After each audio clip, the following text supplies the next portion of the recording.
जी, तो final class का final part start करते हैं। माज़रत ऑनलाइन वाले बच्चों और जो फिज़िकल आज बारिश की वजह से घर बैठ के ले रहे हैं वो बच्चों। कोशिश तो नहीं थी कि इतना लंबा हो, लेकिन होता चला गया। लेकिन अल्हम्दुलिल्लाह इसको अब कंक्लूड कर रहे हैं, ठीक है। तो आपके साथ मैंने ये सारा कुछ कर लिया है, ठीक है। अब बस इसकी रिवीजन पे मुझे 10 मिनट चाहिए, 10 से 15 मिनट। वैसे 10 मिनट काफ़ी होंगे। इसका क्वेश्चन मैंने नहीं करवाना, जो आपको क्वेश्चंस करवाए हैं, जो रिवीजन प्लान में डाले हैं, बस वही आपने इसके करने हैं, ठीक है। स्टैंडर्ड कॉस्टिंग का ये सवाल काफ़ी फरमाइश आ रही है, ये करवा के फिर मैं इस क्लास को क्लोज़ करूँगा। अब इसके ऊपर आधा घंटा लगे, पौना लगे, घंटा लगे, ये आखिरी पार्ट है इंशाअल्लाह, ठीक है, इंशाअल्लाह। लें जी, CVP रिवाइज हो गया। इसको छोड़ के ऊपर देखें तो डिसीजन मेकिंग हमने रिवाइज़ किया आज। ये सारे हैंडआउट्स बना के मैं तस्वीरें भेजूँगा। रेलेवेंट कॉस्टिंग रिवाइज़ किया हमने, और कुछ बेसिक प्रॉब्लम्स ये हम पहले से ही देख चुके थे। मोटी मोटी चीज़ें यही हैं रिवाइज़ करने वाली। बाकी अब आप कहें कि जी FOH में कुछ रिवाइज़ कराएं, तो भाई सवाल कर लीजिएगा जो करवाएं। ABC में क्या सवाल, टारगेट कॉस्टिंग में सवाल कर लीजिएगा जो करवाएं हैं, वही आपकी रिवीजन होगी, ठीक है ना। तो ये मेजर पोर्शन जो होता है वही रिवाइज़ किया जाता है चीज़ों रिवीजन क्लासेस के अंदर, ठीक है। तो इन्वेंट्री मैनेजमेंट के अंदर आते हैं जी हम। इन्वेंट्री मैनेजमेंट डिसीजन मेकिंग का ही पोर्शन है। डिसीजन मेकिंग के अंदर decision making techniques chapter 16, relevant costing chapter 15, inventory management और CVP एनालिसिस, यही था ना। तो ये एक रह गया है। इसमें 3 तरह के सवाल आया करते हैं, और मेरी गट फीलिंग थोड़ी इस तरफ जा रही है इस दफ़ा, EOQ की तरफ। लेकिन आप जो छोड़ के जाएंगे वो लाजमी आएगा, मैं बता रहा हूँ इंशाअल्लाह। जब सारा कुछ करवाया तो सब करके जाना। रिवीजन प्लान में जो क्वेश्चन है सिर्फ वही करने हैं, ठीक है। लेकिन EOQ मुझे लग रहा है कि बहरहाल इस दफ़ा इम्पॉर्टेंट है, ठीक है। और EOQ के अंदर आपको पता है, देखते हैं क्या आता है। चलें, फ़िलहाल तो सबसे पहले इन्वेंट्री लेवल्स जो सबसे आसान होता था, इसके अंदर चंद एक फार्मूलाज थे, ठीक है। इन्वेंट्री लेवल्स, जिसमें हमने कहा था कि जी एक ख़ास लेवल तक इन्वेंट्री कम होते होते आती है, एक लेवल आता है जिस पे हम ऑर्डर कर देते हैं। क्योंकि ऑर्डर के आने में भी कुछ टाइम लगता है, तो वो रीऑर्डर पॉइंट एक फार्मूला यहाँ पे यूज़ करते हैं। उसके बाद मिनिमम इन्वेंट्री, मैक्सिमम इन्वेंट्री और एवरेज इन्वेंट्री, ये 4 ही फार्मूलाज, ठीक है। और यही वो सीधे सीधे मांग लेता है सवाल के अंदर। तो इतना सीधा सीधा पता नहीं क्यों नहीं लग रहा कि वो EOQ की तरफ जाना चाहिए उसको। मज़े का सवाल तो EOQ के बनता है। बहरहाल ये इन्वेंट्री मैनेजमेंट में से 2 सवाल भी पूछता रहा है वो। इन्वेंट्री मैनेजमेंट से एक सवाल तो अक्सर पूछ लेता है वो, और पिछली अटैम्प्ट में इन्वेंट्री मैनेजमेंट में से सवाल नहीं पूछा उसने, ठीक है। तो इसलिए इन्वेंट्री मैनेजमेंट के बहरहाल चांसेस हैं। और इन्वेंट्री मैनेजमेंट में सारी चीज़ें इंपॉर्टेंट हैं, EOQ थोड़ा सा ज़्यादा इंपॉर्टेंट है। अगर सेफ्टी स्टॉक मेंटेन नहीं होता तो रीऑर्डर लेवल, मैं बस सिर्फ इसको गुजार रहा हूँ आपके सामने से। सवाल तो चूंकि अब तीनों का एक एक तरह का सवाल करें फिर वो प्रॉपर रिवीजन होगी, तो वो प्रॉपर रिवीजन आप खुद करेंगे रिवीजन प्लान वाले सवालों से, ठीक है। जस्ट आपको एक ओवरव्यू दे रहा हूँ कि सवाल किस तरह के आते हैं और मेन मसाइल क्या होते हैं। कोई एहतियाती तदाबीर हैं तो वो बता दूँ, ठीक है। बाकी आपने सवाल सारे ही ऑलमोस्ट कर लिए हैं, तो उन सवालों को ही आपने रिवीजन के अंदर करना है अपने प्लान के हिसाब से। इन्वेंट्री लेवल्स, अगर सेफ्टी स्टॉक मेंटेन ना हो रहा हो तो रीऑर्डर लेवल का यानी ऑर्डरिंग पॉइंट का फॉर्मूला होता है maximum usage into maximum lead time. क्योंकि आपने सेफ्टी स्टॉक मेंटेन नहीं किया हुआ, और अगर सेफ्टी स्टॉक मेंटेन करते हैं तो फिर average usage into average lead time कर लें। सेफ्टी स्टॉक तो पहले ही पड़ा होता है, इसको ऐड कर लें, ये आपका रीऑर्डर लेवल होगा जिसमें सेफ्टी स्टॉक तो पड़ा ही होता है।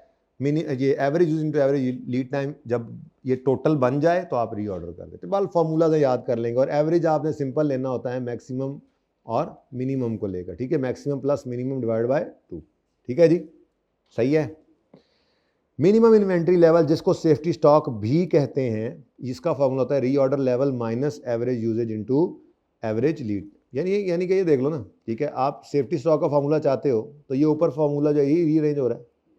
इस रीऑर्डर लेवल को आप इधर ही पड़ा रहने दें, इसको उठाकर इधर ले आए, इधर सेफ्टी स्टॉक ही रह जाता है, ठीक है। तो एक फॉर्मूला बस ऊपर वाला याद कर लें तो अगला याद हो जाएगा।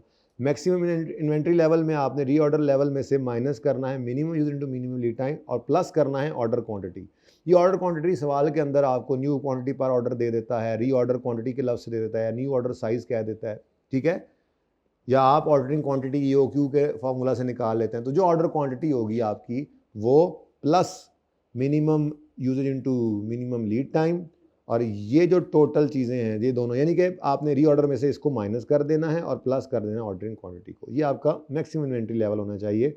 और एवरेज इन्वेंट्री लेवल जो कि EOQ के क्वेश्चंस में यूज़ होता है, वो एवरेज इन्वेंट्री लेवल होता है order quantity over 2 plus safety stock. ये हमने EOQ में यूज़ करना।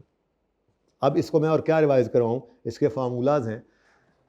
फार्मूलाज टोटल 3 जगहों पे हमें याद करने पड़े। एक फार्मूला हमने स्टैंडर्ड कॉस्टिंग में याद किए थे, सबसे ज़्यादा वहीं पे ही हैं। CVP के अंदर कुछ फार्मूलाज याद किए हैं, वो कम हैं। और फिर ये इन्वेंट्री लेवल्स हैं, ये थोड़ा सा बस यही है, इन्वेंट्री लेवल्स ही हैं, थोड़ा सा इनको भी याद करना पड़ता है, ठीक है। अच्छा, इन्वेंट्री लेवल्स के अंदर आपसे वो पूछेगा तो सीधा सीधा यही पूछेगा डाटा देकर कि आप रीऑर्डर लेवल बताएं मिनिमम या मैक्सिमम इन्वेंट्री लेवल बता दें, ठीक है। इकोनॉमिक ऑर्डर क्वांटिटी, ये एक अच्छा एरिया है जिससे एक अच्छा सवाल बन सकता है, ठीक है। इकोनॉमिक ऑर्डर क्वांटिटी EOQ, मसला क्या था? मसला मैंने आपको बताया था, मसला आपको ये बताया था कि मसला वहीं पे जाके देख लें तो बेहतर है कि अगर आप ऑर्डर साइज़ बड़ा करते हैं, नंबर ऑफ ऑर्डर्स तो कम हो जाएंगे, ordering cost, inventory related cost है ना, ऑर्डरिंग कॉस्ट और होल्डिंग कॉस्ट। तो अगर आप ऑर्डर साइज़ बढ़ाते हैं तो ऑर्डरिंग कॉस्ट तो कम हो जाती है, होल्डिंग कॉस्ट बढ़ जाती है। और अगर वो ऑर्डर साइज़ छोटा करते हैं ताकि उसको होल्डिंग कॉस्ट को कम कर सकें, तो ऑर्डर छोटा करते हैं तो फिर नंबर ऑफ ऑर्डर्स बढ़ जाते हैं, तो ऑर्डरिंग कॉस्ट बढ़ जाएगी। तो ये हमने देखा था अपने इन्वेंट्री मैनेजमेंट के चैप्टर में। कितना पढ़ते होते थे आप? ये देखो, ये सारे फॉर्मूलाज आपको आते हैं, सर्टन और अनसर्टन मैंने इस तरह से करवाया हुआ है, ठीक है ना। ये अगर होल्डिंग कॉस्ट बढ़ जाएगी, ऑर्डरिंग कॉस्ट, अगर होल्डिंग कॉस्ट आप कम करना चाहते हैं तो नंबर ऑफ ऑर्डर्स बढ़ाने पड़ेंगे, यानी कि ऑर्डर साइज छोटा कर देंगे ताकि कम स्टॉक आए, कम होल्ड करना पड़े, तो ऑर्डरिंग कॉस्ट बढ़ जाती है। और अगर आप इस ऑर्डरिंग कॉस्ट से बचना चाहें, ऑर्डर साइज़ बढ़ाएं, तो फिर होल्ड करने के लिए ज़्यादा स्टॉक पड़ता है, तो ये फिर बढ़ जाता है। तो आपने वो कोशिश करनी है वो लेवल आ जाए जिस पे ये दोनों मिनिमम हों। और मैथमेटिशियंस ने एक फार्मूला डिराइव किया जिसके अंदर उन्होंने कहा कि इकोनॉमिक ऑर्डर क्वांटिटी एक ऐसा लेवल है जिस पर ये दोनों कॉस्ट बराबर हो जाती हैं, तराजू इक्विलिब्रियम में आ जाता है, और जो कॉस्ट एसोसिएटेड विद इन्वेंट्री हैं वो, लेकिन ये दोनों सिर्फ होल्डिंग और ऑर्डरिंग कॉस्ट, ठीक है, ये क्या हो जाती हैं? बराबर, ठीक है। तो इसके अंदर कुछ हमने एग्जांपल्स भी देखी थी। वेरिएबल ऑर्डरिंग कॉस्ट के अंदर क्या फार्मूला, क्या एग्जांपल्स हैं, कौन कौन से नाम से आ सकती हैं, ये आपकी किताबों में आपके रजिस्टर्स के ऊपर ये लिखी हुई है, क्योंकि आपको मैंने ये लिखवाया था, ठीक है। अच्छा देख लें ज़रा इधर, यहाँ पे भी शायद लिखा ही हो, लिखा हुआ है, चलो अच्छी बात है। चलें जी, अब EOQ ट्रेडिंग बिजनेस के लिए भी हम निकाल सकते हैं और मैन्युफैक्चरिंग के लिए भी। ट्रेडिंग बिजनेस नॉर्मली क्या करता है, गुड्स बाय करता है और फिर उनको सेल करता है। तो वो जो फिनिश गुड्स खरीदेगा उसको होल्ड करने के लिए उसको होल्डिंग कॉस्ट पड़ती है, और ऑर्डर करने पे ऑर्डरिंग कॉस्ट पड़ती है, ठीक है। तो ट्रेडिंग बिजनेस के अंदर इंपोर्ट करता है, बाय करता है, डील कर रहा है यानी कि सेल करता है, डिस्ट्रीब्यूट करता है। All the calculations are made for finish goods. कौन कौन सी? EOQ की calculation, total cost at EOQ, savings in total cost existing level पे और EOQ लेवल पे, evaluation of bulk quantity discount. ये 4 तरह के सवाल आते थे। EOQ कैलकुलेशन करवा देता है वो, सिर्फ, वैसे सिर्फ तो नहीं करवाता, EOQ कैलकुलेट करवाएगा, उसके बाद कहेगा टोटल कॉस्ट EOQ पे कितनी है, वैसे तो बराबर होती हैं, ठीक है, टोटल होल्डिंग कॉस्ट और ऑर्डरिंग कॉस्ट। अभी हम क्या ज्यूम कर रहे हैं, बल्क क्वांटिटी डिस्काउंट नहीं है, तो फिर ये दोनों बराबर होती हैं, होल्डिंग कॉस्ट और ऑर्डरिंग कॉस्ट टोटल, ठीक है ना। अब EOQ कैलकुलेट करना पड़ता है आपको ट्रेडिंग बिजनेस में। फिनिश गुड्स के लिए EOQ कैलकुलेट करेंगे, टोटल कॉस्ट एट EOQ निकालेंगे, और अगर वो कहता है बताओ टोटल कॉस्ट में कितनी सेविंग आई, तो आप 2 तरह की कॉस्ट निकालोगे, एक EOQ पे टोटल कॉस्ट निकालोगे और दूसरा एग्जिस्टिंग जो लेवल है ऑर्डर का उसके ऊपर, जो क्वांटिटी का एग्जिस्टिंग ऑर्डरिंग लेवल है, ठीक है ना। तो आप दोनों पर निकाल कर देखोगे कि कितनी सेविंग EOQ जाने से आपको मिली। इस तरह के सवाल आपने कई किए। अगर तो क्या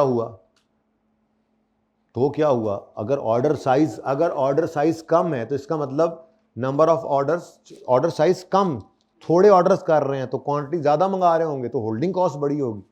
ईओक्यू पे आकर दोनों बराबर होकर आपकी बचत करवाएंगे। होल्डिंग कॉस्ट ज़्यादा होने की वजह से ऑर्डरिंग कॉस्ट कम थी, होल्डिंग कॉस्ट तो ज़्यादा थी ना, तो इन टोटल वो ज़्यादा ही हो जानी है। जब तक बल्क क्वांटिटी डिस्काउंट ना आए ईओक्यू हमेशा बेहतर है। बल्क क्वांटिटी में आके ईओक्यू हो सकता है बेहतर ना रहे, क्योंकि दूसरी चीज़ भी तो पड़ जाती है, ज़्यादा मंगवाएं तो बल्क क्वांटिटी में डिस्काउंट। तो इसलिए without bulk quantity discount EOQ हमेशा ही आपको बेहतर कॉस्ट देगा। और वो इस तरह से अभी देखते हैं, आगे फॉर्मेट बनाया हुआ फॉर्मेट, ठीक है ना, तो वो हम देख लेते हैं। ठीक है, दाखिला मैं ये कह रहा हूँ, ट्रेडिंग बिजनेस के लिए सवाल करेंगे तो ये सारे काम आपने फिनिश गुड्स के लिए कर रहे होने, ईओक्यू कैलकुलेट कर रहे होंगे, ईओक्यू पर टोटल कॉस्ट निकाल रहे होंगे, cost saving due to EOQ निकालनी हो तो एग्जिस्टिंग की कॉस्ट और ईओक्यू कॉस्ट निकाल के कंपेयर करेंगे, कॉस्ट सेविंग निकालेंगे। और बल्क क्वांटिटी डिस्काउंट आ जाए तो उसकी वैल्यूएशन भी करते हैं, अभी जाकर देखते हैं। बल्क क्वांटिटी डिस्काउंट आ जाए तो हम परचेज प्राइस को भी रेलेवेंट ले लेते हैं, वरना हम कभी भी परचेज प्राइस को रेलेवेंट नहीं लेते थे। और अगर मैन्युफैक्चरिंग बिजनेस आ जाए तो आपने एक प्रोडक्ट को प्रोड्यूस करना है for which raw material is needed. ठीक है, अगर ये काम करना है आपने तो all calculations will be made for raw material, EOQ calculation, वही सारा कुछ। आप सिर्फ मैन्युफैक्चरिंग बिजनेस में आएंगे तो शरारत ये कर सकता है मैक्सिमम कि बनानी है आपने अल्फा प्रोडक्ट, उसके लिए मटेरियल आपको चाहिए, हर अल्फा पे इतना मटेरियल लगता है, तो मटेरियल की ईओक्यू निकालने के लिए आपको जरा कन्वर्ट करके जाना पड़ेगा। ऐसे सवाल भी देखते थे हम। ठीक है, तो आप मटेरियल के लिए ये सब कर रहे होंगे, EOQ calculation, total cost at EOQ, saving in total cost, इन दोनों को कंपेयर करके, या फिर बल्क क्वांटिटी आ जाए तो उसका डिस्काउंट इवैल्यूएट कर। तो ये चार तरह के ही काम आप करते थे ईओक्यू के अंदर। ईओक्यू का फॉर्मूला याद करो, तो 2 इंटू एनुअल परचेज रिक्वायरमेंट। इसमें अच्छा याद आ रहा है मसले किस में होते थे? ये तीन चीजें ही होती थी जिनको ढूंढना पड़ता था सवालों में, annual purchase requirement, ordering cost per order और holding cost per unit per annum. इन्हीं में ही मसला होता था आपको हर सवाल में। ठीक है, तो ये तीन चीजें निकालें, फॉर्मूला में डालें, आपका इकोनॉमिक ऑर्डर क्वांटिटी निकल आएगा। अब इसके अंदर मसले इन तीन में होते थे, इनकी थोड़ी सी बात मैंने यहां पर कर दी। क्या मसले हो सकते थे हमने देखा था। एपीआर में क्या मसला हो सकता है? परचेज रिक्वायरमेंट नॉर्मली गिवन होती है, नहीं गिवन होगी तो इन्वेंट्रीज गिवन। शुरू वाला बेसिक प्रॉब्लम, ये वही वाली बात हो रही है। अगर इन्वेंट्री गिवन है, ओपनिंग क्लोजिंग स्टॉक गिवन है, आपको परचेज रिक्वायरमेंट निकालनी है या प्रोडक्शन रिक्वायरमेंट निकालनी है, तो आपको सेल दे देगा। करेगा क्या?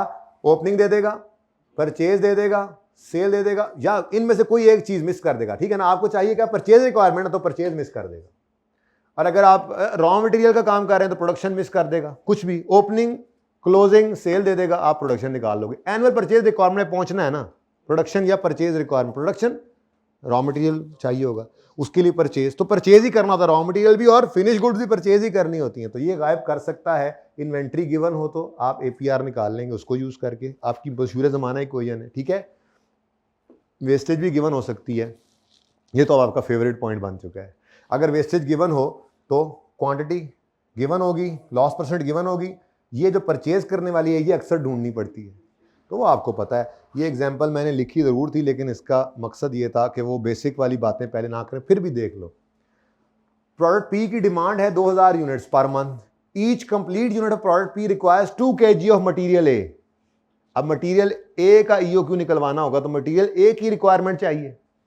अब एक पी के ऊपर कितने किलो लगते हैं? 2, तो मतलब 4000 किलो ए के चाहिए, लेकिन 4% of material input is loss during the process. तो इसका मतलब 4 नहीं, कुछ ज्यादा चाहिए। तो वही आपकी मशहूर जमाना इक्वेशन। ठीक है, सॉरी, ये 2000 पर मंथ हमने एनुअल रिक्वायरमेंट निकालनी है, तो ये 48 2000 इंटू 12 2000 इंटू 12 24,000 इंटू 2 क्यों किया? 1 यूनिट पर 2, इसलिए 48 हो गए। 48,000 तो हमें चाहिए अगर कोई लॉस ना हो तो। ठीक है, 48,000 चाहिए, लेकिन 4% ऑफ इनपुट लॉस हो जाता है। ये उधर गया तो माइनस हुआ, 0.96 बना, डिवाइड हुआ, वही आपका मशहूर जमाना। तो एनुअल परचेज रिक्वायरमेंट क्या निकली? 50,000 किलो। अब यहां से आपने काम शुरू करना है इस फॉर्मूला के अंदर। तो मैक्सिमम क्या मसला कर सकता है आपका इस ईओक्यू के अंदर, एपीआर के अंदर? आपको नॉर्मली तो दे देता है, नहीं होगा तो ओपनिंग क्लोजिंग इन्वेंट्री देकर आपसे प्रोडक्शन परचेज निकलवाएगा फिगर, नहीं तो लॉस देकर भी निकलवा सकता है। कोई मसला? कई बार ये काम कर चुके। अच्छा, दूसरा मसला किस में आ सकता है? Variable ordering cost. नाम से पहचानना पड़ता है तो जो भी कॉस्ट पर ऑर्डर गिवन होगी वो ऑर्डरिंग कॉस्ट में ऐड कर देना। Procurement cost per order, purchase ordering cost per order, inspection cost per, admin cost per order जो भी कॉस्ट होगी वेरिएबल ऑर्डरिंग कॉस्ट है, ठीक है। और जो भी cost per unit per annum given होगी, नहीं तो ले लोगे मशहूर कौन सी, storage cost per unit per annum, warehousing cost per unit per annum, rental cost per unit, rental cost monthly हो तो इग्नोर, पर यूनिट पर एनम है तो वेरिएबल बन जाती थी, याद है ना। यहां वेरिएबल होल्डिंग कॉस्ट लेनी है और लेनी है पर यूनिट पर एनम। अब कभी कभी पर यूनिट दे देता था, पर एनम आपको करना पड़ता है, याद है। तो storage cost, warehousing cost, rental cost, insurance cost, carrying cost, opportunity cost, working capital, interest, ये जो भी पर यूनिट गिवन होंगी पर यूनिट पर एनम हमें चाहिए, ये क्या है, होल्डिंग कॉस्ट, ठीक है। तो ये 3 मसाइल मैक्सिमम आ सकते हैं, क्योंकि इसमें मसाइल काफी आ सकते हैं, इसलिए ये मुझे लग रहा है ना ये मशहूर ज्यादा है, ये आना भी चाहिए वैसे असूली तौर पर, ठीक है। तो ईओक्यू के फॉर्मूले के अंदर ही ये सारे मसाइल आ सकते हैं। और मैंने कहा था हमेशा ही इन 3 चीजों में मसला होता है, APR, variable ordering cost per order, variable holding cost per unit per annum. क्या मसाइल है, एपीआर मिस करेगा तो या तो दे देगा, या मिस करेगा तो ओपनिंग क्लोजिंग इन्वेंटरी देगा, वहां से निकाल लोगे, नहीं तो लॉस दे देगा, वहां से निकाल लोगे। ऑर्डरिंग कॉस्ट ये सारी की सारी हैं एग्जांपल्स के तौर पे, आपको लिखवाई हुई हैं आपको रजिस्टर्स में, ठीक है। और होल्डिंग कॉस्ट मुझे पता है ये ज्यादा बेहतर लग रहा है, इस तरह से समरी बनी हुई है, भेजूंगा इंशाल्लाह जब भी टाइम लगे 2 दिन के अंदर, ठीक है। ये वेरिएबल होल्डिंग कॉस्ट है, ये अगर निकल आए आपकी। अच्छा, इसमें एक मैक्सिमम मसला आता था, तो क्या आता था, मिसाल के तौर पे उसने कहा हुआ है कैरिंग कॉस्ट है 2% ऑफ परचेज प्राइस, और सवाल में डिस्काउंट आ जाता था तो मारे जाते थे आप। होल्डिंग कॉस्ट परचेज प्राइस के साथ जुड़ी हुई है, तो डिस्काउंट की वजह से वो क्या हो जाती है, हिल जाती है। तो जरा ध्यान रखना पड़ता था हमें कभी कभार कि अगर डिस्काउंट आएगा तो वेरिएबल होल्डिंग कॉस्ट चेंज होगी, ठीक है ना। और सही है, सवाल किए हुए हैं आपने। डिस्काउंट वाला ये बताने लगा हूं, अगर आपका डिस्काउंट ना हो, अगर आपका डिस्काउंट ना हो, वो कॉमन मिस्टेक लिख के लाया, मुझे पता था ना जी। अगर आपका डिस्काउंट ना हो तो आप ये टेबल ऐसे बनाते थे, इसमें ये नहीं है, आप बाल क्वांटिटी डिस्काउंट को इवैल्यूएट नहीं कर रहे होते थे, बल्कि आपको कहा जाता था कि बताओ जरा ईओक्यू पर और दूसरे लेवल पर कितनी कॉस्ट है, यूं कह दिया जाता था टोटल कॉस्ट सेविंग कितनी है। तो आप क्या लेते थे, एनुअल वेरिएबल ऑर्डरिंग कॉस्ट। कैसे निकलती थी, APR over ordering, annual purchase requirement over ordering quantity, number of orders आ गए, into variable ordering cost per order, ऊपर यूनिट्स गिवन है, ठीक है। और अगर होल्डिंग कॉस्ट निकाली होती थी एनुअल होल्डिंग कॉस्ट, तो अभी भी पढ़ के आ रहे, OQ over 2, order quantity over 2, average inventory निकाल रहे हैं ना, प्लस सेफ्टी स्टॉक अगर है तो ठीक, वरना 0 लेते थे, into variable holding cost per unit per annum. अब ईओक्यू के ऊपर ये दोनों बराबर होती हैं अगर बल्क डिस्काउंट ना हो, ठीक है, ये दोनों बराबर होंगी और मिनिमम होंगी।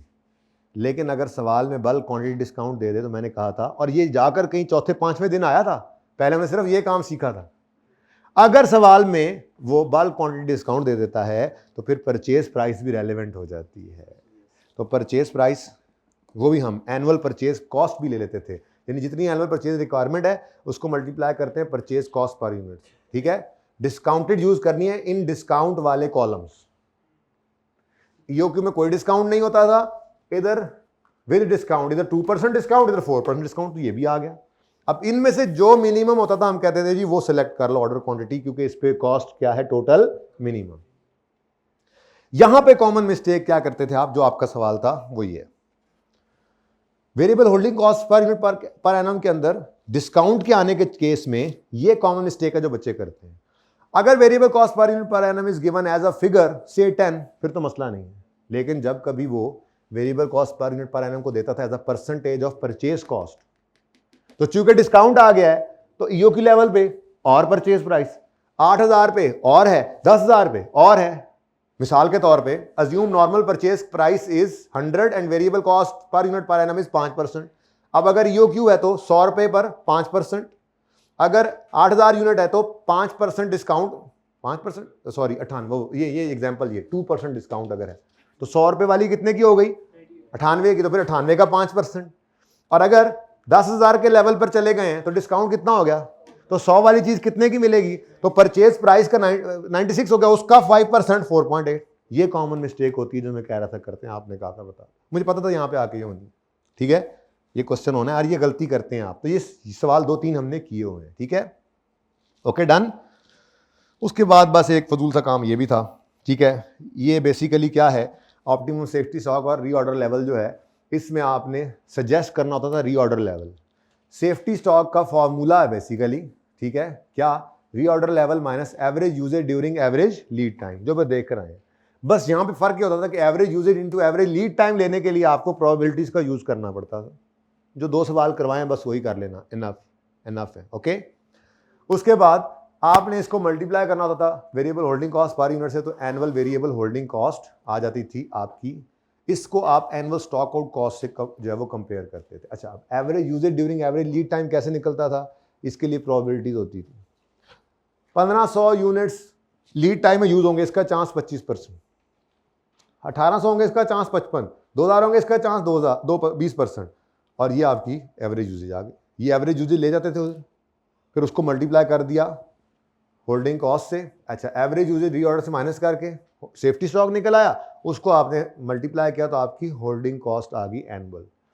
कंपेयर करते थे ना कि किस लेवल के ऊपर आपकी होल्डिंग कॉस्ट और आपकी स्टॉक आउट कॉस्ट मिनिमम है, क्योंकि अगर आपने स्टॉक आउट से बचने के लिए सेफ्टी स्टॉक होल्ड करना है तो होल्ड करने की कॉस्ट पड़ती है, ये कॉस्ट हाई हो जाएगी, स्टॉक आउट कॉस्ट कम होगी। लेकिन अगर आप स्टॉक आउट कॉस्ट से बचने के लिए सेफ्टी स्टॉक रखते हैं तो उसकी होल्डिंग कॉस्ट पड़ेगी, ये हाई हो जाएगी। सॉरी, पहले ही बोल दिया, अगर आप स्टॉक आउट से बचने के लिए होल्ड करते हैं सेफ्टी स्टॉक तो होल्डिंग कॉस्ट बढ़ेगी, स्टॉक आउट कॉस्ट कम। और अगर आप स्टॉक आउट कॉस्ट कहते हैं कोई गल नहीं, आन दो, होल्डिंग कॉस्ट से जान छुड़ाओ, तो फिर होल्डिंग कॉस्ट कम होगी, स्टॉक आउट कॉस्ट बढ़ जाएगी।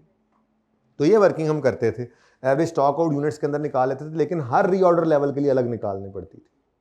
Average usage during lead time, reorder level, stock out के यूनिट्स और प्रोबेबिलिटी से मल्टीप्लाई कर लेते थे, ठीक है। तो हर लेवल के ऊपर ये सवाल दिखाता हूं ताकि वहां पर जाके आपको ज़्यादा बेहतर समझ आए। 1 मिनट पिक्चर ले लेना, लेक्चर 70 भी भाई को याद है, ये यहाँ पे सवाल था ये, ठीक है। तो रीऑर्डर लेवल अगर 1500 हो, एवरेज यूजेज सवाल के अंदर वर्किंग 1 ये कहाँ की थी, ये शायद बोर्ड पे की थी या वैसे ही लिख दिया था, बहरहाल ये आपकी एवरेज यूजेज आ गई। वर्किंग जो सवाल जो 2-3 साल जो किए थे इनफ है, वो इनफ है, ओके। ये आपका सेफ्टी स्टॉक है, इस पे होल्डिंग कॉस्ट लगी तो 1500 आपकी एवरेज वेरिएबल होल्डिंग कॉस्ट है। लेकिन इस लेवल पे क्योंकि सेफ्टी स्टॉक कम है तो स्टॉक आउट कॉस्ट ज्यादा आएगी। ये वर्किंग जो वहां पे हुई पड़ी उस भी बेस के ऊपर ये स्टॉक आउट कॉस्ट निकल, स्टॉक आउट यूनिट्स निकल आए। और स्टॉक आउट की कॉस्ट क्या होती है, जो कस्टमर आएगा वो बगैर खरीदे चला जाएगा, तो कंट्रीब्यूशन लॉस। तो स्टॉक आउट यूनिट्स ये हर ऑर्डर पर 25, नंबर ऑफ ऑर्डर्स 10, तो 250 यूनिट्स स्टॉक आउट होने का डर है हमें, और 1 यूनिट स्टॉक आउट हो तो 14 रुपए की आपको कंट्रीब्यूशन की लॉस फेस करना पड़ती है। तो ये आपके पास आ गई annual stock out cost. 1500 holding cost है, 3500 स्टॉक आउट कॉस्ट है, तो टोटल 5000 इस लेवल पे आप, यानी अगर आप रीऑर्डर लेवल रखें 1500 और सेफ्टी स्टॉक रखें आप 100, तो आपकी टोटल कॉस्ट जो आएगी इस सेफ्टी स्टॉक से रिलेटेड कॉस्ट जो आएगी वो कितनी होगी, 5000।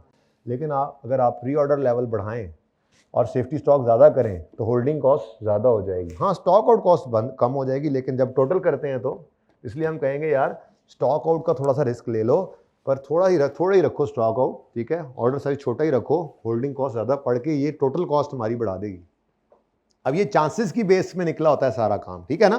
तो ये थोड़ी सी फिगर्स दिखाएं ताकि थोड़ा आइडिया हो। ये है आपका असल में फॉर्मूला। क्या एवरेज यूजेज कैसे निकालोगे, प्रोबेबिलिटीज गिवन होंगी, आप टोटल कर लोगे इसको, ठीक है। और स्टॉक आउट कैसे निकालोगे, हर रीऑर्डर लेवल के लिए 1500 के लिए आपने कहना है, ये सारा काम करना है, ठीक है। फिर 1800 के लिए और फिर जो है वो 2000 के लिए, जैसे सवाल के अंदर करवाया था। थोड़ा लेंथी काम है इसलिए मैं नहीं करवा रहा, ठीक है। बहरहाल इनकी प्रैक्टिस करनी है, जो रिवीजन प्लान में करवाए हैं सवाल या जो करवाए हैं बस वही सवाल कर लीजिएगा, नया सवाल करने की कोई ज़रूरत नहीं है। गॉट इट, सही है। तस्वीरें लेनी है आप, तो यहाँ से शुरू करें काम। जी भाई, आधा घंटा और लगना है बस, एहतियातन कह रहा हूँ, वैसे 15-20 मिनट में सवाल हो जाना, बस आखिरी सवाल है, फिर कुछ वसीयतें करके नसीहतों का नहीं, वसीयतों का टाइम। पढ़ा रहे यार, क्या चार्जिंग होना छड़ यार, चार्जिंग करा ले या फोटो खींच ले। कितने % हुआ है मुझे नहीं पता लग रहा यार, और को मेरे लायक। आगे चलें जी, EOQ में इसको अलग खींचें,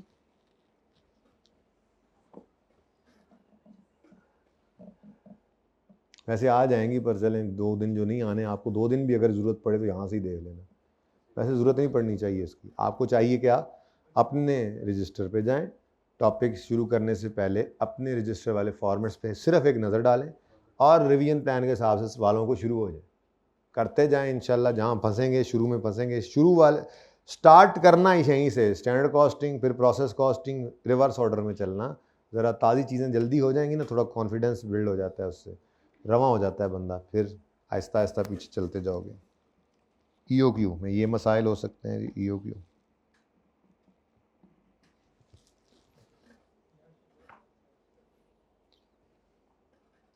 चलिए जाहिद वाला सवाल ओपन कर लें, स्टैंडर्ड कॉस्टिंग, सबसे आखिरी सवाल आपके चैप्टर का। वैसे आप लोगों ने सही नहीं किया, आप लोगों ने मुझसे रीसेंट अटेम्प्ट वाला भी करवा लिया है। मैंने कहा था कोई एक करवा लो, उस दिन आप लोगों ने कहा वो वाला कर लेते हैं, ये रहने दें। आज आप कह रहे हैं ये कर लें।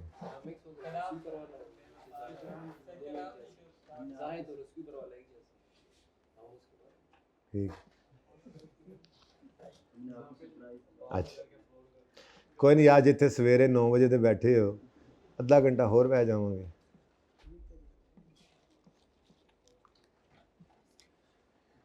चले जब मेरी तरफ से तो है सब ख़त्म, अल्लाह आपका हामी नासिर हो, लेकिन अब आपकी तरफ से आप ये देखो, मैंने ऑनलाइन वालों मेरा टाइम, मैंने इतना ही टाइम लेना था, अब ये सिर्फ और सिर्फ ये जो बच्चे बैठे हैं इनकी वजह से आप 15-20 मिनट और दे दें बस, ठीक है। आ जाएं जी, आ जाएं जी, आ जाएं जी, आ जाएं जी। और केड़ा चैप्टर सी, स्टैंडर्ड कॉस्ट। लो जी, नहीं कोई होमवर्क नहीं, रिवीजन क्लास में ये कराया, रिवीजन में डन डना डन हो गया, डन अल्हम्दुलिल्लाह। कंप्यूट द फॉलोइंग, बस प्राइस और यील्ड मिक्स नहीं निकालना, ठीक है, मेहरबानी। रेट और efficiency, overhead expand, your fixed overhead expand, बस चलो शुरू करो। इतनू सा सवाल है, इतनू सा। Zahid Enterprises produces a single product F85 using raw material X and Y. The breakup of standard cost per ton. भाई पर टन यानी 1000 किलोज। अच्छा अब ये मेरे ख्याल में तो पर केजी करने की ज़रूरत नहीं है, असल में इनका शायद एक यूनिट ऑफ मेजरमेंट 1 टन बन रहा है ना, तो हम क्यों पागलों की तरह इस तरफ आए। हम 1 टन को स्टैंडर्ड कार्ड पर यूनिट है और वो यूनिट इनका क्या है, 1 टन। उस 1 टन पर 50 रुपये का एक्स लगता है। 40,000 के हिसाब से निकाल कर देखें तो 40/50 करो, कितना बनता है, 800 किलो। यानी 1000 किलो अगर आपकी F85 1000 किलो बनती है ना, एक तरह का अभी पहले भी एक सवाल किया था उस दिन 400 यूनिट्स का, वहाँ से फिर पर यूनिट निकाला था, क्योंकि वो तो कोई यूनिट ऑफ मेजरमेंट है नहीं ना। 1 टन तो 1 यूनिट ऑफ मेजरमेंट है ना, 1 यूनिट की बजाय आप 1 टन में काम करें, कोई मसला नहीं, ठीक है। तो आप क्या कहेंगे, 800 किलो 1 टन पे लगता है। Next 20,000 divide by raw material Y के बारे में बताओ, डिवाइड बाय सी करो, हैं 250 किलो ये पड़ जाता है। और लेबर कितना, 100 लेबर आवर्स, ये तो कार्ड में बनाना था, चलो खैर। मतलब आपके 1000 टन अगर F85 के कंप्लीट निकलने हैं तो उसमें एक्स लगना है 800 किलो, वाई लगना है 250 किलो। कुछ उड़ जाता होगा शायद, हमें इससे क्या, ठीक है, हमें इससे क्या भाई, 1000 किलो बनना है ना, तो लग कितना रहा है, 1050, तो बाकी उड़ जाता होगा, हमें इससे क्या, 1 यूनिट के ऊपर ये लगता है बस, ठीक है। Z इज ऑपरेशन फॉर, अच्छा फैक्ट्री ओवरहेड जो है वो 40% वेरिएबल हैं और 150 ऑफ डायरेक्ट लेबर है, सुभान अल्लाह। तो डायरेक्ट लेबर पहले पकड़ोगे, उसको 150% करोगे, टोटल फिक्स कॉस्ट आ जाएगी। मुझे तो लगता है ये बात भी मैंने की है, चलो खैर कहीं और की है। ये देखो प्लानिंग तो 31 तक थी, इन्वेंट्री मैनेजमेंट एंड अदर, लेकिन बस कुछ ऊंज भी रावा औखियां सन हो गया कम जी। चलें जी नेक्स्ट जी, चलें कोई बात नहीं, एक दिन देर सही आगे पीछे सही, थोड़ा बहुत हो गया बस, ठीक है हो गया। अच्छा जी सुने, detail of ZE's operation for the month of August 23 are as follows. 30 tons of F85 were produce. ये क्या है जी? एक्चुअल आउटपुट है भाई, 30 टन। एक टन ये एक यूनिट है ना, तो 30 यूनिट समझो बने हैं, आसानी के लिए यूं समझो, ठीक है। Compare to a budgeted production, लो जी बजट भी गिवन है। अच्छा मैं तो कहता हूँ सबसे पहले तो हमें क्या करना चाहिए, घबराना नहीं चाहिए और स्टैंडर्ड कार्ड बनाना चाहिए, ठीक है। FOH आपके पर यूनिट निकल आने और उन्हीं को आप यूज़ कर लेना जहाँ जहाँ ज़रूरत पड़ेगी। तो सबसे पहले मैं यही वर्किंग करता हूँ। उधर अगर आपकी ज़्यादा तो स्टैंडर्ड कार्ड बना लूँ, तो वर्किंग 1 स्टैंडर्ड कार्ड पर टन लिख लो, पर टन, एक टन पर रॉ मटेरियल X कितने किलोज लगता है? 800 किलोज लगता है, और हर किलो तो एक टन पर कितनी कॉस्ट आ गई? 40,000 रुपया। रॉ मटेरियल दूजा केड़ा है? Y। ये ऐसे अब आपने करवाया मुझसे, 250 किलोज इन ₹2। अच्छा मजा आया, आगे जाके मन लगे हाँ हाँ यार करने वाला से, अभी तो बयान देने दो ना मुझे जी। हो जाता है ना सवाल, देखो अब हो जाते वाली आवाजें आने लग गई। ये बस ऐसे ही चंद लम्हात आपने मुझे और रोकना था मुझे लगता है जी। 20,000। उसके बाद डायरेक्ट लेबर कितने आवर्स? 100 आवर्स दिए हुए हैं, और टोटल कॉस्ट गिवन है या पर यूनिट जी? अच्छा तो 300 पर आवर था ना, तो 30,000 टोटल है। तो ये नहीं गिवन था, ये गिवन था कितना? ये कितना है रुपीज? 300 per hour. और यहां कितना गिवन था? तो आपने 30,000 को इससे डिवाइड किया ना, सब में ही ऐसे किया था। चलो सॉरी यार, फिर मुझे वहीं पे भी रोकना चाहिए था। खैर 30,000 बटा 300, 100 लेबर आवर्स। उसके बाद आपको वेरिएबल ओवरहेड्स और फिक्स्ड ओवरहेड्स अलग चाहिए होते हैं, लेकिन उसने आपको टोटल ओवरहेड्स बताए पहले, और वो कहता है वो लेबर कॉस्ट का 150% है।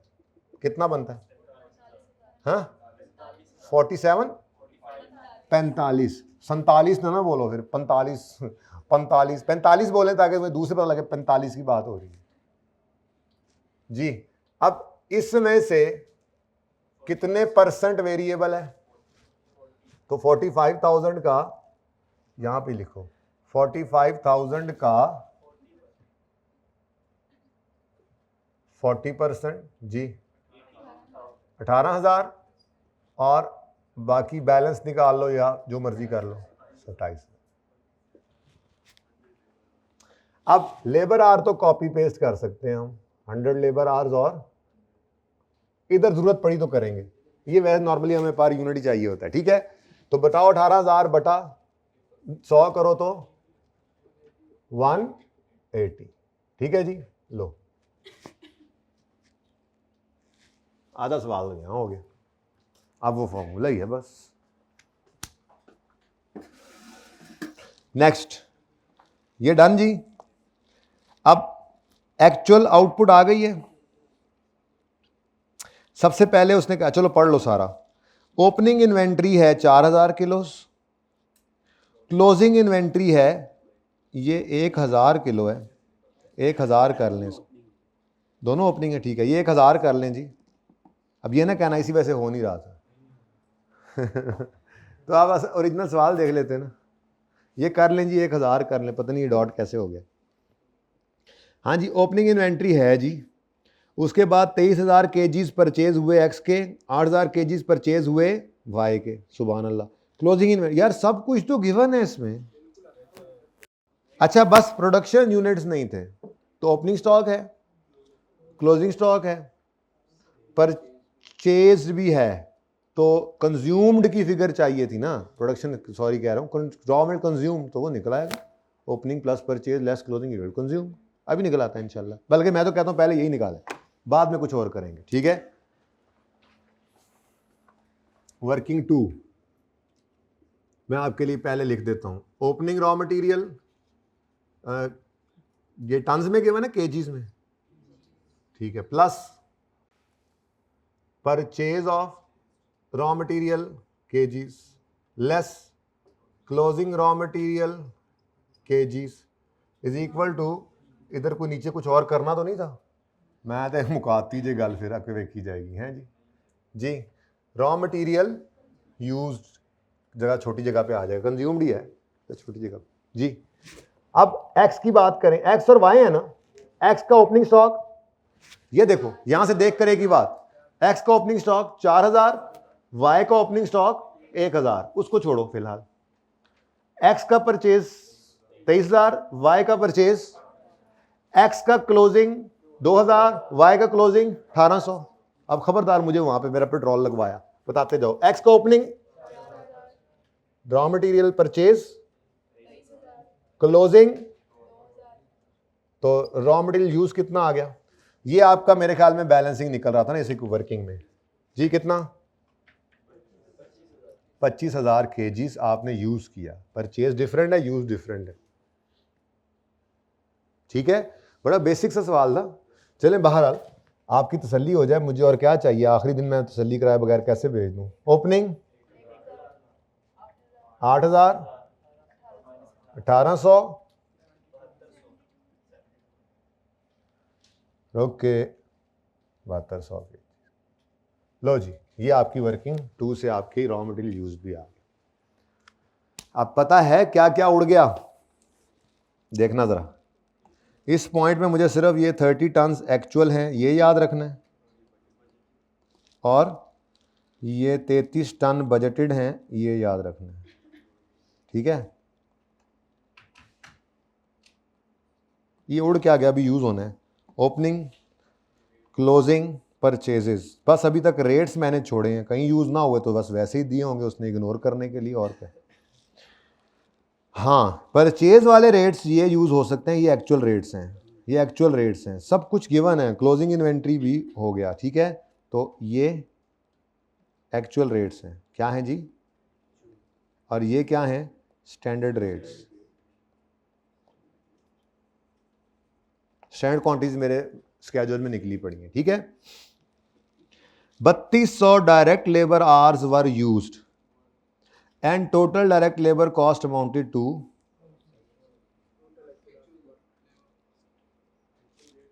इसको डिवाइड करो 3200 से, क्या आंसर आता है, रुपीज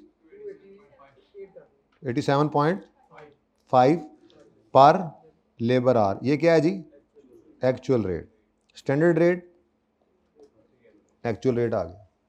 वाह, वहां वर्किंग करनी पड़ेगी जब सवाल कर रहे होंगे तो, ठीक है। Due to inflation actual FOH exceeded budget by, quite simple. चलें खैर, सबसे पहले मटेरियल प्राइस वेरिएंस का फॉर्मूला लिखवाएं। नंबरिंग कोई नहीं है, चलो बुलेट्स है। मटेरियल प्राइस वेरिएंस जी, स्टैंडर्ड रेट माइनस, दूर दूर करके लिख रहा हूं, चलो इसलिए दूर दूर करके लिखने का था कि नीचे मटेरियल यूजेज है ना, उसको तो लंबा फॉर्मेट, लेकिन चलो खैर है। Standard rate minus actual rate into total actual quantity material का ओपनिंग क्लोजिंग है। लेकिन सवाल चुप है, सवाल ने कहीं ये नहीं कहा 5OF को, कहीं ये नहीं कहा एक्चुअल कॉस्ट, तो सवाल खामोश हो, या सवाल खुदा न खास्ता कह दे स्टैंडर्ड है, तो फिर यहाँ पे टोटल एक्चुअल क्वांटिटी भूल रहे हो, हैं? खादिम बताने के लिए तो आया हूं यहाँ पे, लब जाए मैनू अल्लाह करे। ये नहीं, ये अगर टोटल एक्चुअल क्वांटिटी परचेज्ड और टोटल एक्चुअल क्वांटिटी यूज्ड बराबर ना हो, जो कि हमारी नहीं है, तो फिर मटेरियल यूजेज वेरिएंस में तो कोई चेंज नहीं आना, साइड पे हो। प्राइस में चेंज कब आएगा? जब material inventory is valued eight standard rate और क्वेश्चन इज साइलेंट, तो इधर कोई चेंज, हमारे सवाल में ना तो उसने ये लिखा हुआ है कि material inventory is valued eight standard, ना ही बल्कि वो ये उसने लिखा भी नहीं और खामोश भी है, तो इधर गिरी। स्टैंडर्ड भी लिख देता या खामोश भी हो तो हम कोई चेंज नहीं करते, हम टोटल एक्चुअल क्वांटिटी परचेज ही लेते हैं। वाहिद एक सवाल में मसला आया था जिसमें उसने कहा था मटेरियल की इन्वेंट्री है और FIFO को यूज कर रहे हैं, FIFO को याद नहीं, ठीक है, तो FIFO को कहे या लफ्ज बोल दे actual, material inventory is valued at actual rate, या FIFO या FCO। रेफरेंस क्वेश्चन 7 स्प्रिंग 16 का, पता नहीं की ना सीधा, इसके अंदर चेंज आएगा, यहां पे टोटल एक्चुअल क्वांटिटी यूज लेनी पड़ेगी, ठीक है,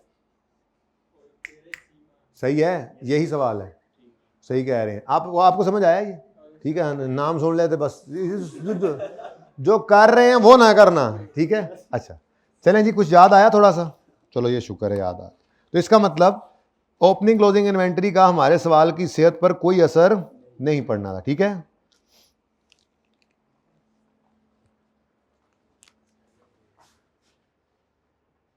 ठीक है, अब स्टैंडर्ड रेट सवाल के अंदर गिवन है।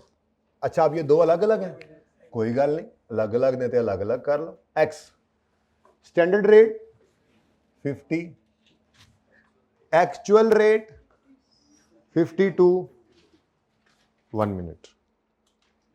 अब 52 और टोटल एक्चुअल क्वांटिटी परचेज यहीं से देख लो, हालांकि सवाल में गिवन थी लेकिन अब यहां करीब ही पड़ी है, ठीक है भाई। ये ना ऐसे से ना करते रहना, इधर ऐसे ही लगाओ, उधर कुछ भी नहीं लिखा हुआ, ठीक है ना, बच्चे घूम ना जाए। इनटू 32 नहीं है 23 है, ट्रांसपोजिशन एरर, 23,000 kgs, ठीक है जी। तो आंसर क्या आ गया? हाँ रुपीज में 46,000 एडवर्स, बल्कि यूं ही लिख दो रुपीज 46,000, ये आ गया हमारे पास एडवर्स। हाँ परचेज है ओपनिंग वाले, परचेज हैं ओपनिंग वाले, हमें यहाँ पे टोटल एक्चुअल क्वांटिटी परचेज लेनी है, परचेज लेनी है, परचेज। FIFO वाला चक्कर भी कोई नहीं है, टेंशन ना लो, मतलब स्टैंडर्ड पे ही पड़ा है सब कुछ, ओपनिंग क्लोजिंग का कोई वेरिएंस नहीं है, बस परचेज की फिगर लो चंदा। यार यहाँ पे क्या फॉर्मूले में लिखा हुआ, टोटल एक्चुअल क्वांटिटी क्या opening, total actual quantity closing. Closing stock का वेरिएंस सिर्फ तब आएगा ओपनिंग क्लोजिंग का जब वो एक्चुअल यूज कर रहे होंगे, नहीं है तो स्टॉक का वेरिएंस आता ही नहीं है, वेरिएंस सिर्फ परचेज का है, ठीक है।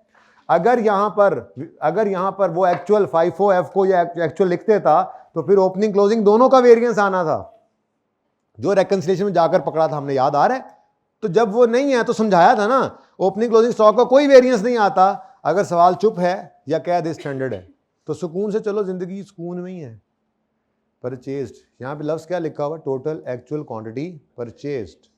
तो परचेज क्या है इनमें से, ये 4,000 है या 2,000 है या 25,000 है, इन तीनों में से नहीं है, बल्कि 23,000 है, तो 23,000 मैंने ले लिया।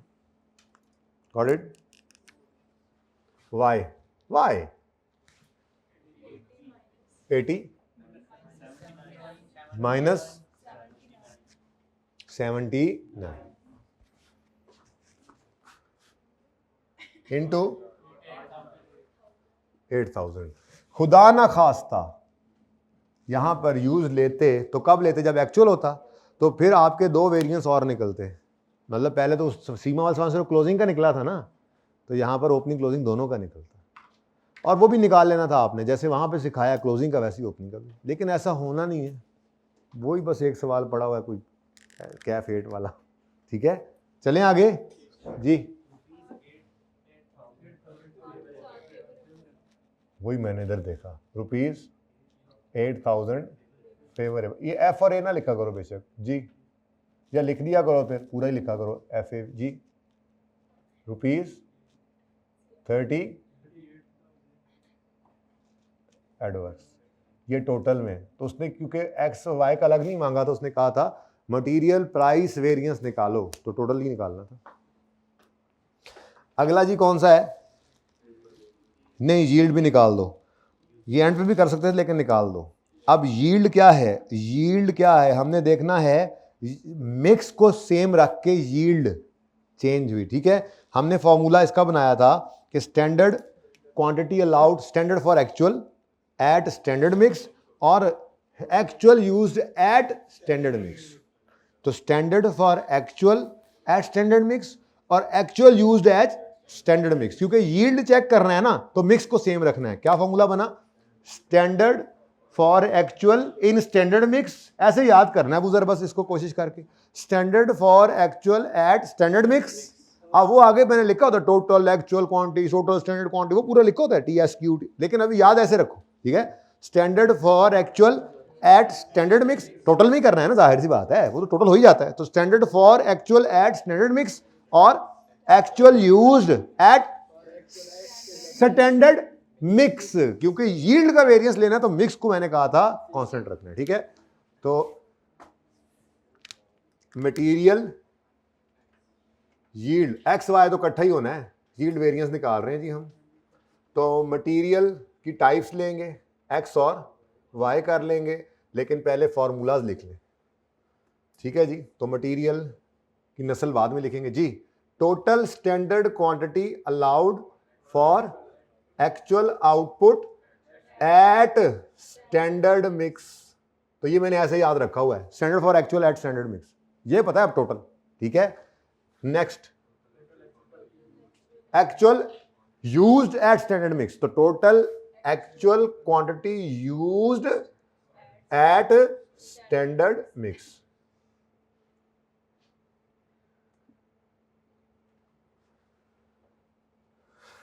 अच्छा, उसके बाद इन दोनों का डिफरेंस आ जाएगा, वो हमारा वेरिएंस होगा, वेरिएंस केजीज में ही आएगा, क्वांटिटी में, ठीक है जी। उसके बाद फिर स्टैंडर्ड रेट से मल्टीप्लाई करेंगे और वेरिएंस इन रुपीज आ जाएगा। तो कौन सा वेरिएंस आएगा यहां पे? फिर यील्ड वेरिएंस,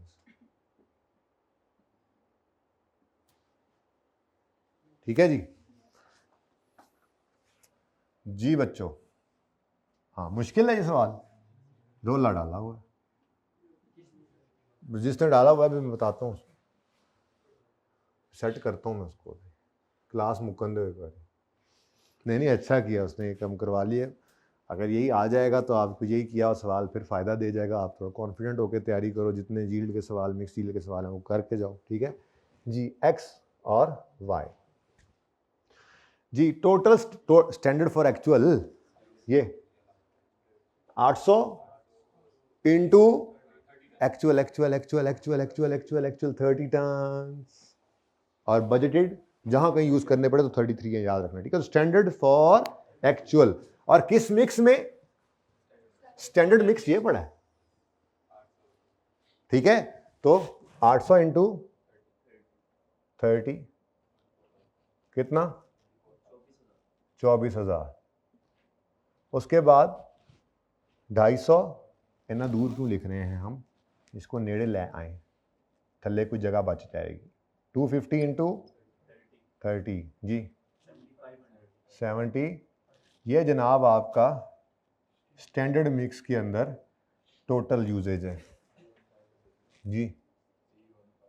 315 को ज़रूरत ही पड़ जाती है।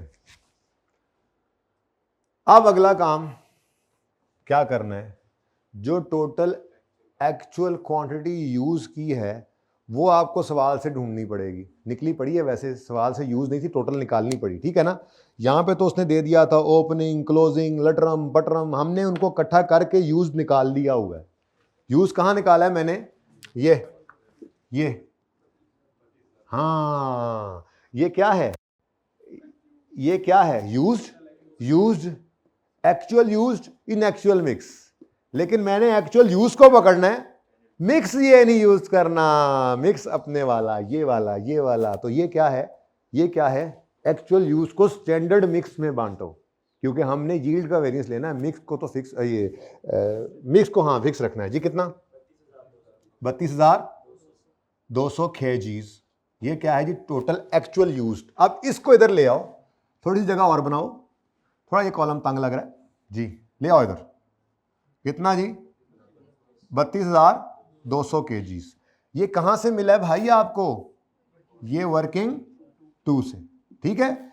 अब ये kgs जो है वो एक्चुअल हैं, एक्चुअल टोटल है।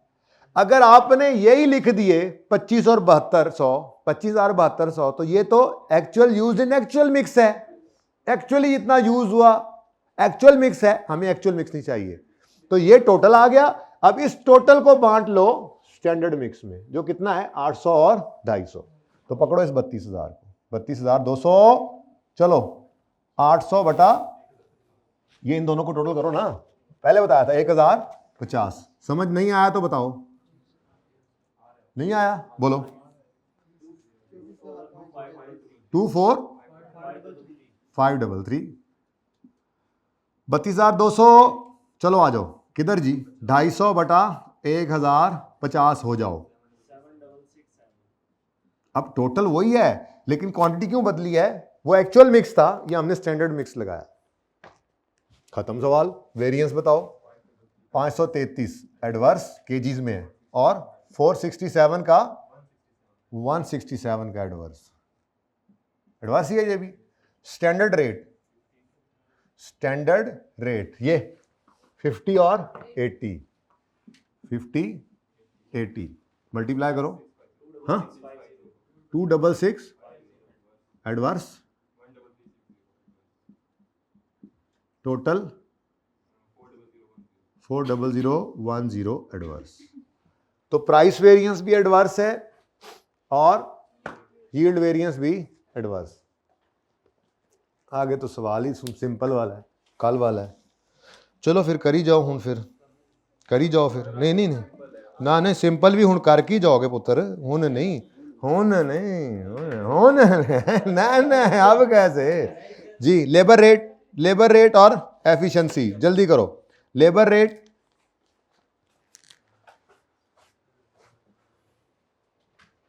यहां कर, labour rate variance, standard rate minus actual rate into total actual hours paid. तो तुम लिख लो, मैं तो लिखूंगा, याद नहीं कराना। अब क्या तकलीफ हो रही है? 5 मिनट और रुक जाओ, 2 फॉर्मूला रह गए, मेरा सवाल पूरा होने दो यार। आखिरी सवाल है, आखिरी क्लास है। आखिरी क्लास जो मैंने 12-13 को करनी है ना, वो 3-4 सवाल ऑप्शनल है, ना लेना बेशक, ना लेना, ऑप्शनल है, ठीक है। आखिरी सवाल मुझे पूरा कराना, तो मैं ये तो कहूँगा मैंने आखिर में सवाल पूरा कराया था जी। 2x पे लगाऊं मैं खुद को? अच्छा जी। स्टैंडर्ड रेट 300, एक्चुअल रेट कहीं पे नजर ही नहीं आया। ओह शुक्र है, पहले ही बातों बातों में निकाल लिया था। अब ये बातें बातें यहीं पे ना रह जाएं, इन बातों बातों को इधर ले आए, ठीक है। तो वर्किंग नंबर यहां पे कर लेता हूं मैं। वर्किंग कौन सी? 3। एक्चुअल रेट मुझे चाहिए। अब वो जो वहां पे किया यहां दोबारा कर दो। कितना है जी? 9,20,000 3200 रुपीज 287.5 जी। स्टैंडर्ड रेट 300, एक्चुअल रेट 287 ये जनाब वर्किंग नंबर 3 का रेफरेंस दो, ठीक है जी। टोटल एक्चुअल आवर्स पेड यही 3200 है, कोई आइडल टाइम है नहीं जी। रुपीज 40,000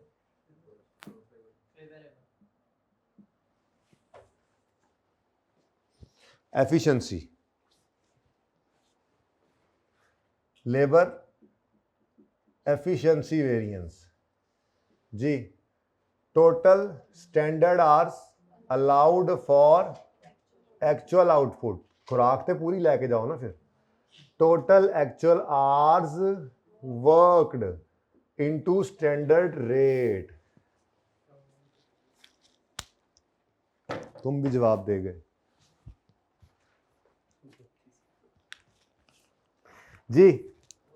स्टैंडर्ड आवर्स 100 और एक्चुअल प्रोडक्शन 30 टन्स, तो 100 इंटू 30 और 3200, बोलो सवाल में गिवन था, ऐसा ही है, into standard rate 300, answer ₹60,000 adverse, adverse ही है ना।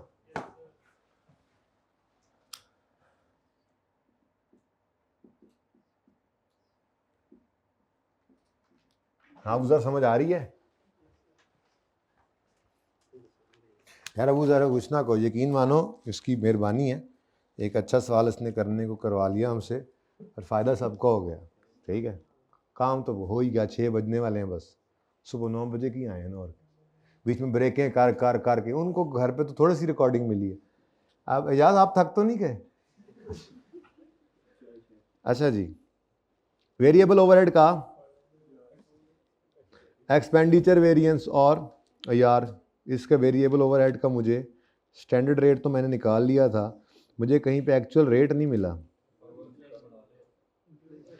एक्चुअल फैक्ट्री ओवरहेड्स, अच्छा एक्चुअल फैक्ट्री ओवरहेड एक्सीडेड, यार ये तो आसान ही है फिर, है ना।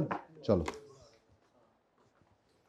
आसान तो करा देता हूँ। वेरिएबल ओवरहेड एक्सपेंडिचर वेरिएंस जी, standard rate minus actual rate into total actual hours worked.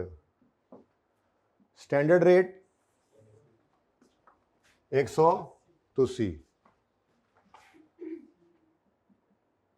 Actual rate working number 4 चल पड़ी है, 180 इंटू 1.05 इज इक्वल टू 190, कितना 180 एग्जैक्ट, तो 189 इंटू, हाँ जी आवर्स वर्कड तो सेम ही है ना, इधर भी सेम ही उठाए थे तो 200 ही हैं, वर्कड और आइडल टाइम तो है नहीं, वर्कड और पेड तो सेम ही है। ठीक है, तो इंटू 200, आंसर इज 604, एडवर्स ही है ना। एफिशिएंसी भी निकालना है, फिक्स्ड ओवरहेड का एक ही है। हाँ शुक्र है जी। टोटल ऐसे कैसे, पूरी खुराक अलाउड फॉर एक्चुअल,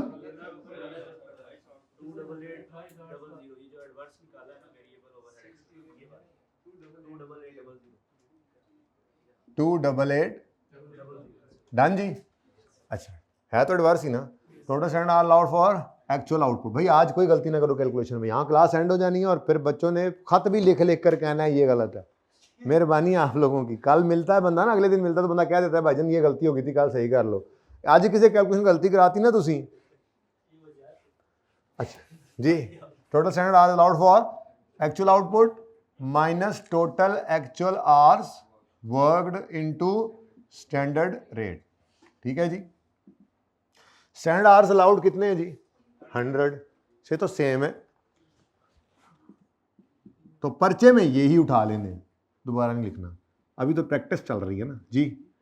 भाई को सही समझ नहीं ना आ रही थी, भाइयों को सबको, बहनों से भाइयों सबको जी, क्योंकि ये एंड पे हुआ था। मैं आपको कह रहा हूँ मुश्किल नहीं है, मैंने यही ध्यान दिया था क्लास के स्टार्ट में सवेरे सवेरे, मुश्किल नहीं है। इसका कसूर सिर्फ इतना है कि ये एंड पे आया। अगर यही 2-3 दिन एंड होने से पहले आता तो जो एंड पे आता फिर उसका ये हाल होता। नेचुरल है ना, थोड़ी प्रैक्टिस करोगे कोई भी चीज़ की तो वो सही होती चली जाएगी। हर टॉपिक शुरू में 2-3 दिन आपको ऐसे ही करता था, ठीक है ना। तो खैर चलें, इनटू स्टैंडर्ड रेट क्या है 180, आंसर इज एडवर्स।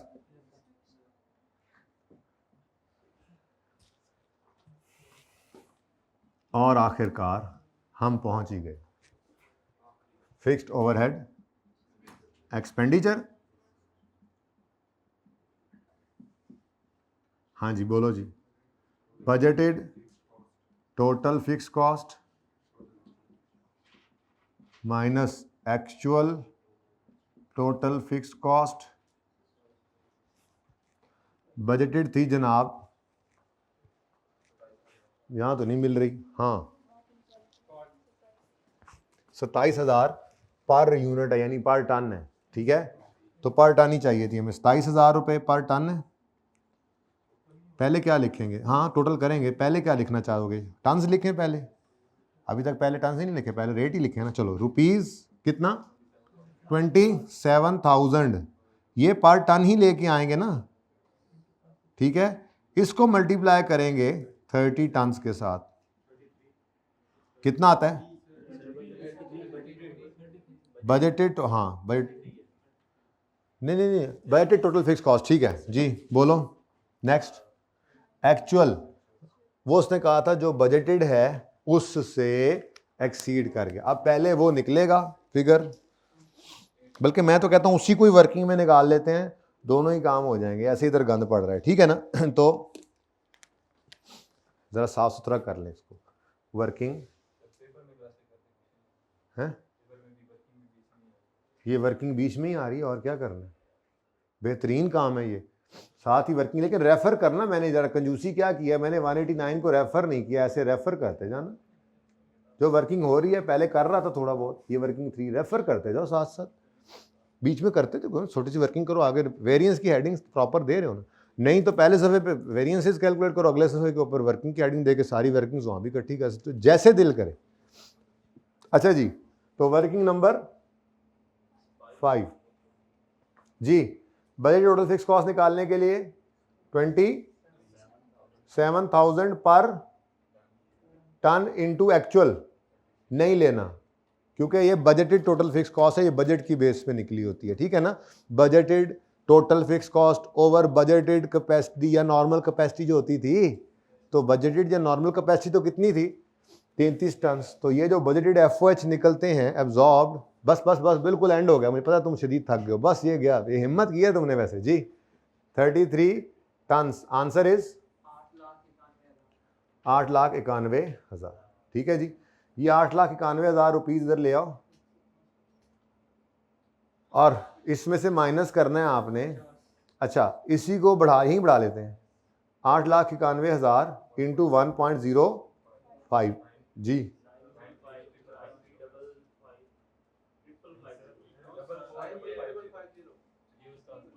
वो बेटा आंसर बताओ ना डायरेक्ट, ₹44,450 एडवर्स।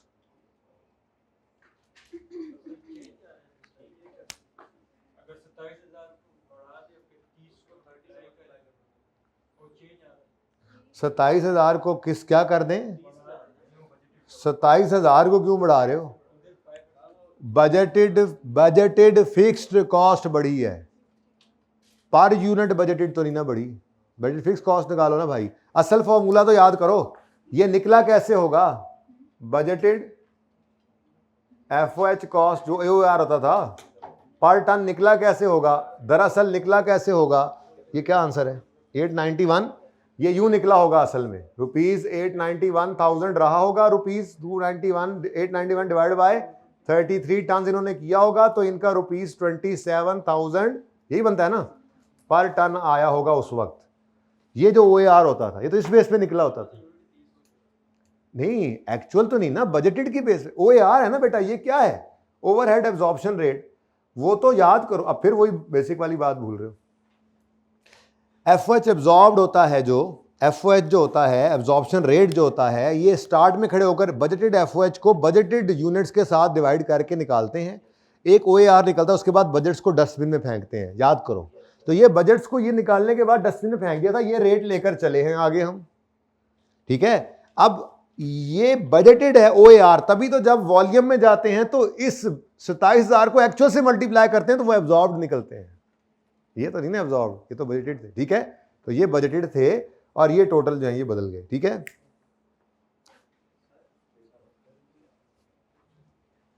जी।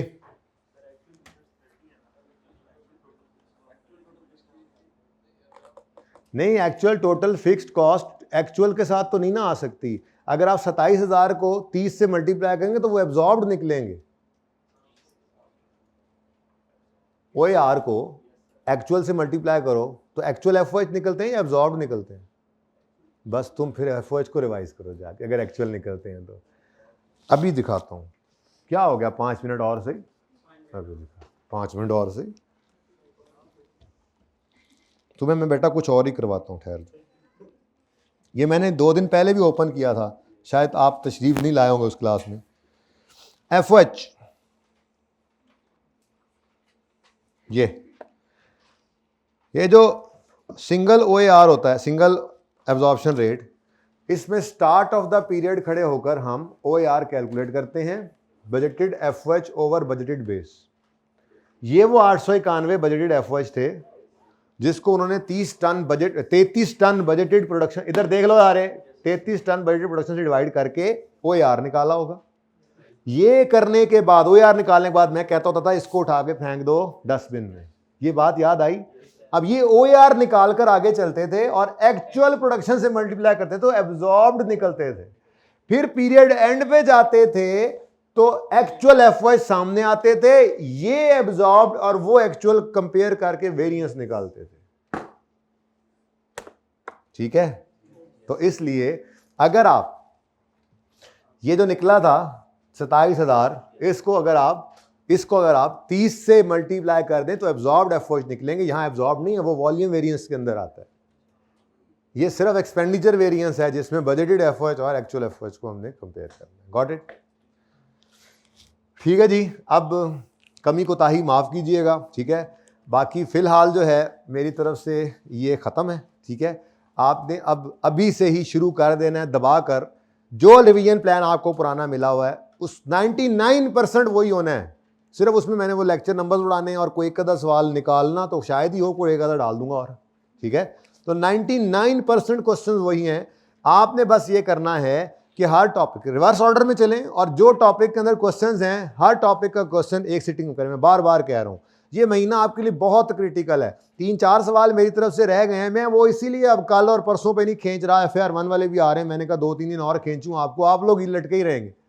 आप सुकून से तैयारी करें। रीसेंट अटेम्प्ट है, रीसेंट अटेम्प्ट तो अभी भी टेस्ट हुई है, वो चीज़ ज़रा कम ही आती है पर इंपॉर्टेंट तो होती है, जाहिर सी बात है, कोई ना कोई एडजस्टमेंट यूज़ हो जाती है। लेकिन आप फिलहाल अपनी तैयारी करें।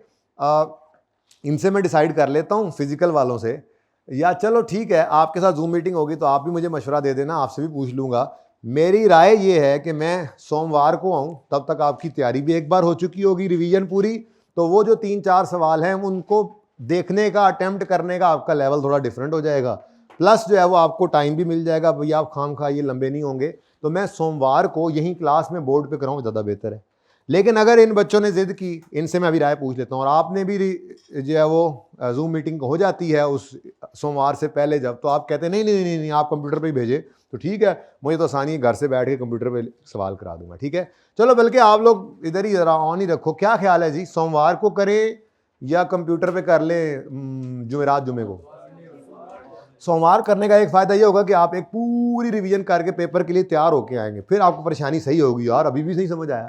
ठीक है, वो 2-3 सवाल हैं ऐसे ही हैं, बस फिलहाल तैयारी पूरी कीजिएगा। ठीक है, तो मेरी तरफ से अब आपको सोमवार तक के लिए अल्लाह हाफिज़। ठीक है जी।